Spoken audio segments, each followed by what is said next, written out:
November 3rd, 2018. On 3 weeks' notice, the newly anointed double champ Daniel D.C. Cormier attempts to make history by becoming the first ever fighter to defend 2 belts at once in the UFC.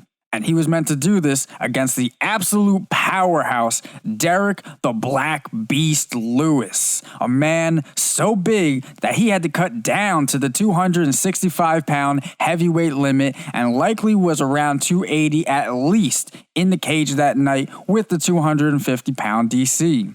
Now, Lewis was given a puncher's chance due to the one-punch knockout power he possessed, but the actual outcome of the fight wasn't exactly a surprise to educated fans of the sport. A 2-time Olympic wrestler, Cormier was able to dodge the punches of Lewis, take him down with ease, and when Lewis gave up his back, DC sunk in the rear naked choke, making history and putting his name in the conversation of one of the greatest fighters of all time. Because up until that point, his only losses in the cage were given to him by John Jones, a man considered by many to be the absolute GOAT of the sport. Although the second loss was overturned to a no contest when John tested positive for performance-enhancing drugs.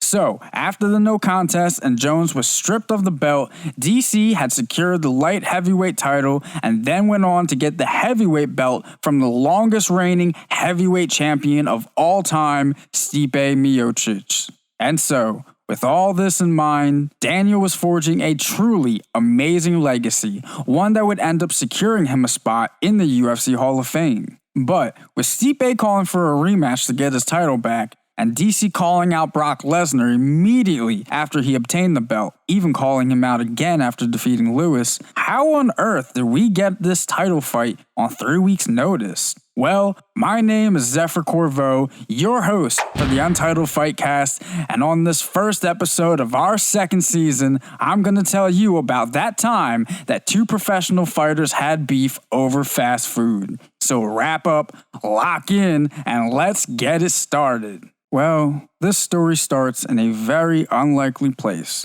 on the 30th of June in 2014.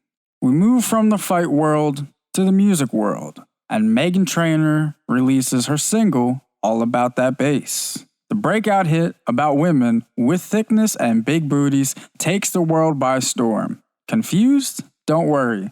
We'll get back to this in a bit. Flash forward to the start of 2015. DC makes a run for the light heavyweight belt against his arch rival, Johnny Bones Jones. Losing via unanimous decision and exhausted and humbled, DC spoke well of Jones in the post-fight press conference. Exactly 1 month later, in conjunction with Fighters Only magazine, DC performed an absolutely ridiculous music video parodying Meghan Trainor's video that I had mentioned earlier. The video, titled All About That Cake, showed DC dancing without a shirt on and singing about how he loves being a big man and eating his food. And while there's a small jab at Jones in this video, there would be long-term repercussions for another fighter that saw this promotional video for the 7th Annual World MMA Awards. Spinning it forward to July of 2018, 3 whole years later, and it's the pre-fight press conference for the historic bout against DC and Miocic. And at that press conference was one Derrick Lewis, who had met DC in the back before the press conference. You beat Stipe, and I beat Francis. Me and you? You had that belt. Me and you? Yeah, I'll show you. Well, you don't punch that hard, so I mean, you punch like me. No, I'll show you. But you don't want to punch me, really. Punch anybody for money. You want... When Ariel Helwani asked DC about why he wanted to go back down to 205 and defend that belt after possibly winning the heavyweight belt, DC had this to say. I'm honestly really selfish, and I don't want to give up one of the belts. So it's going to be a fight between Dana and I, but I mean, we'll see what happens. I mean, either I fight at 205 or, I've already got a challenge in the back. Derrick Lewis told me that he was going to knock me out right before we walked out of here. So Derrick Lewis may knock out Francis and then knock me out afterwards. I don't know. I know they got guys that are lined up to fight me. He's been sizing me up since I got back there and called me small. He's like, well, you're a lot smaller than everybody up here. That's rude, Derrick. He said it.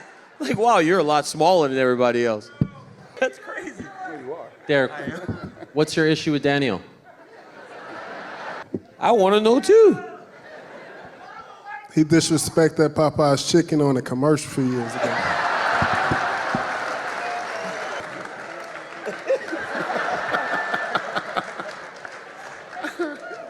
Fair enough. Thank you.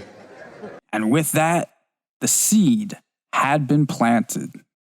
So, as I said in the intro, DC had one of the biggest upsets in UFC history by knocking out the longtime champ Miocic. Between the Stipe fight in July and October of that same year, the UFC was desperately trying to find a main event for its 230 pay-per-view card on the 3rd of November. In fact, the 230 card was rife with tons of problems. There was a possible fight between Nathan Diaz and Dustin Poirier that ended up by the wayside. There was even a flyweight title fight between Valentina Shevchenko and an underexperienced Sijara Eubanks, who was only 3-2 at the time, yet only had one whole fight in the UFC, getting her other wins and losses outside of the octagon. On October 6th, Derrick Lewis fought Alexander Volkov and was easily losing the match until he scored a huge punch that led to a ground and pound KO with 17 seconds left in the third and final round. Days later, 3 weeks out from the November 3rd card, the DC and Derrick Lewis fight was on. But this is where things really get interesting. In the lead up to the event, the Louisiana native Daniel Cormier was trying to get a sponsorship deal with Popeye's fast food chain, as he had been an outspoken fan of their food for basically ever. However, the Louisiana-based company had actually ended up doing a deal with his competition, Derrick Lewis, giving him free food for life. DC said in an interview, He beat you to the Popeye sponsorship. How do you feel? He did. That sucks. It really sucks that he got it done. I don't know what happened. No, we got free fried chicken for life. He got free chicken for life. That's pretty impressive. Is there a brand out there, a chicken brand that you can tell us right now, name a brand that could be the competing endorsement deal to Popeyes? You know, man, I was talking to Ariel one the other day about me sitting down eating Carl's Jr. the whole time. So since Popeyes wants to stick it to me, I'm going to go and do a signing and give away free burgers at Carl's Jr. That's what I'm going to do. And wouldn't you know it, Carl's Jr.'s tweeted back at that interview, "Why wait till after you win? DMs are open, DC, let's shake this out." So now, the two fighters in a main event that was set up on 3 weeks' notice are now backed by competing fast food chains. If Derrick Lewis wins, everyone at the Popeyes in Derrick's hometown gets to eat free from 2 to 4 the following Sunday. If DC wins, well, looking back through it all, I actually can't find anything about the Carl's Jr. deal before the fight other than DC calling out to them on camera after being upset about getting betrayed by Popeyes. However, after he did in fact win, they partnered up again for National Fast Food Day. Yes, that's apparently a thing, where DC asked fans too.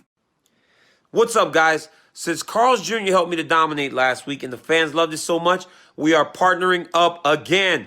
So on Friday, November 16th, National Fast Food Day, post a selfie with a Carl's Jr. Famous Star burger, use the hashtag Famous Star Fight, and tag the person you think I should fight? No, the person I'm going to dominate in my next bout. I'll also be going to Carl's Jr. So grab yourself a Famous Star burger, post a photo, and then we will determine who takes an L the next time I step into the octagon. Let's go, baby. Let's go.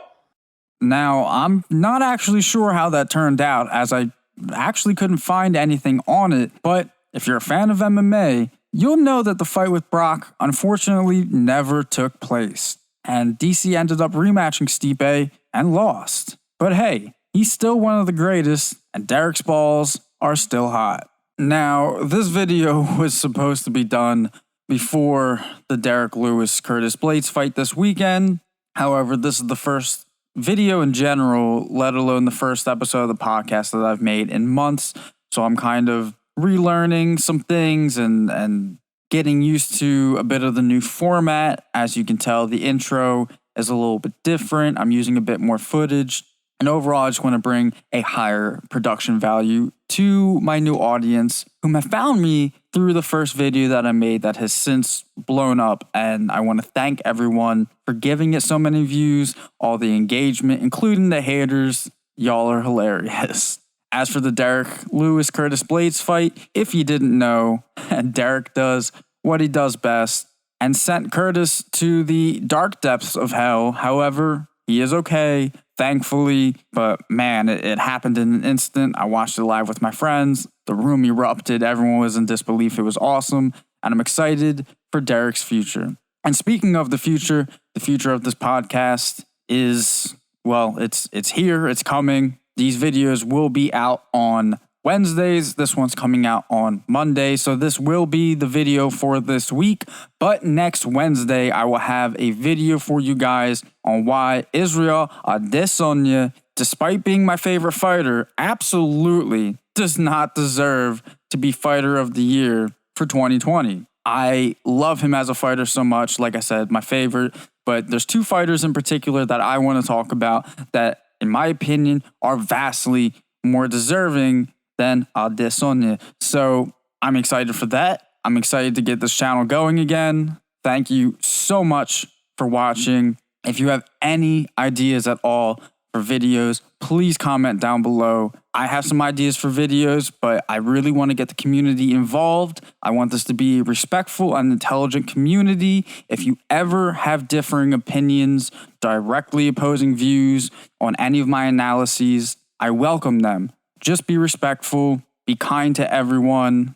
Let's keep this to strictly fights and fighters. We will here and there talk about stuff outside of fighting, like I have in the past where John Jones got arrested, technically not fighting, but has to do with the fight game. So stuff like that, but I mostly want to keep these videos to analytical things. I'm going to try to stay away from news unless it's super important, but the future of this show is a little bit nebulous. I'm going to experiment, and I really, really want y'all's input. So please, anything you think about it, again, as long as it's respectful, I don't care really what you say. So again, thank you so much for watching and listening. Thank you for the continued support on the first video I ever made over a year ago now. And just like fighters are supposed to fight from bell to bell, if you want to stay updated from bell to bell, ring the bell down below, subscribe, all that good stuff. Welcome to the Untitled Fightcast. I am your host, Zephyr Corvo, and I'm so excited to see y'all in next week's episode.